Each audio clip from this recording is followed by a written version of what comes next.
Jadi di sini kami akan mempresentasikan materi kami yang berjudul definisi dan konsep smart governance. Ini adalah nama-nama anggota kelompok kami. Definisi ini kami akan membahas what, why, who, where, when, and how. Smart governance menurut pandangan saya adalah cara inovatif untuk mengelola pemerintahan dengan teknologi. Saya melihatnya sebagai jembatan antara pemerintah dan masyarakat, di mana teknologi membantu mempercepat proses, meningkatkan transparansi, dan memudahkan partisipasi publik. Dengan adanya platform digital ini, masyarakat bisa lebih mudah memberikan masukan, mengakses informasi, dan berintegrasi dengan pemerintah. Ini menciptakan lingkungan yang lebih terbuka dan responsif, di mana suara warga dapat didengar dan dipertimbangkan dalam pengambilan keputusan. Secara keseluruhan, smart governance adalah langkah menuju pemerintahan yang lebih efisien dan berorientasi pada kebutuhan masyarakat. Mengapa sih pentingnya smart government di era digital? Smart government jadi sangat penting di era digital karena pemerintah dituntut bekerja lebih efisien, transparan, dan partisipatif dalam melayani masyarakat. Terdapat 3 aspek utama pendukung smart government. Yang pertama ada pemanfaatan teknologi, informasi, dan komunikasi, di mana pemanfaatan ini dapat meningkatkan kualitas layanan publik serta mendukung integrasi layanan dan inovasi berbasis sistem. Yang kedua, terdapat transparansi dan keterbukaan data, di mana transparansi tersebut masyarakat dapat ikut mengawasi dan memberi masukan, serta mendorong kolaborasi dan pengambilan keputusan yang lebih terpercaya. Yang ketiga, terdapat perumusan kebijakan berbasis kebutuhan warga. Keputusan tersebut lebih relevan dan berdampak serta didukung oleh model konseptual dan evaluasi berbasis data. So, smart government ini adalah fondasi utama dalam mewujudkan smart city yang sukses dan menjadikan Indonesia lebih kompetitif secara global. Siapa aja sih yang terlibat? Nah, yang terlibat di sini ada 3. Yang pertama, sistem pemerintahan dalam negeri. Yang kedua, sistem pemerintahan luar negeri. Yang ketiga, sumber daya manusia. Apa saja sih sektor-sektor smart governance ini? Sektor-sektornya banyak, dan yang semuanya itu saling terhubung. Yuk kita lihat satu-satu. Yang pertama, governance atau pemerintahan.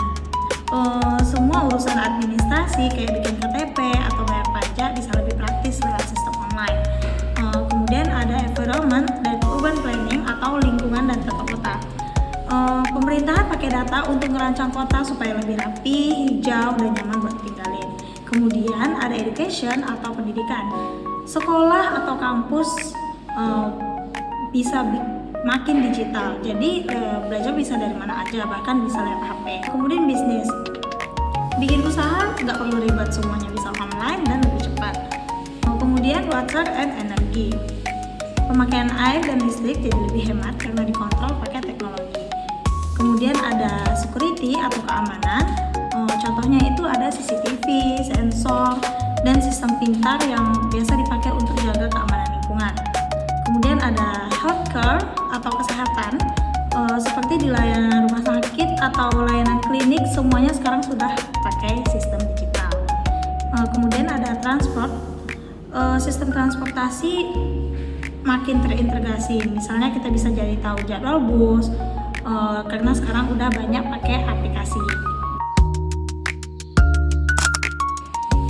Jadi teman-teman, di sini kita akan membahas di mana sih penerapan smart governance tersebut.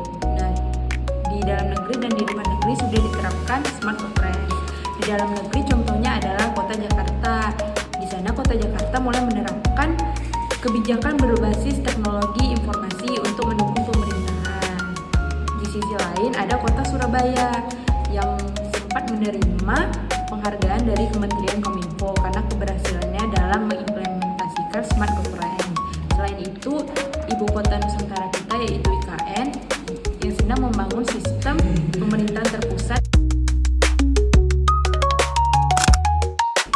Nah, selanjutnya kita akan membahas kapan sebuah pemerintahan tersebut dapat disebut menerapkan smart e-governance. Nah, di dalam slide ini saya udah jelaskan bahwa penerapan smart government itu dia nggak berdiri sendiri, tapi dia berjalan dan membuat siklus yang saling menguatkan. Semuanya berawal dari teknologi digital yang jadi fondasi utama dengan teknologi pemerintahan. Bisa itu publik, entah itu lewat aplikasi, sistem digitalisasi, atau layanan berbasis data. Dari inovasi tersebut lahirlah transparansi, yang artinya masyarakat bisa lebih tahu, ikut mengawasi kinerja pemerintahan. Nah, ketika transparansi itu sudah terbangun, masyarakat jadi lebih percaya dan mau berpartisipasi. Nah, partisipasi inilah yang membuka peluang untuk kolaborasi antar sektor, baik itu instansi pemerintah, swasta, dan masyarakat sendiri. Dan kolaborasi inilah yang mendorong munculnya ide-ide baru untuk inovasi pelayanan publik, dan siklusnya terus berputar. Jadi smart governance itu bukan cuma soal alat atau sistem, tapi lebih ke pola pikir atau kerjasama yang terus berkembang berkat teknologi. Bagaimana implementasi smart government?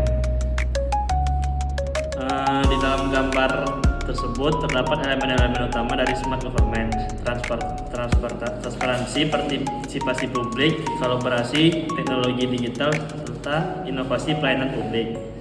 Contoh implementasinya di beberapa negara seperti di Indonesia itu ada aplikasi Jaki, KTP, serta aplikasi cek pajak kendaraan.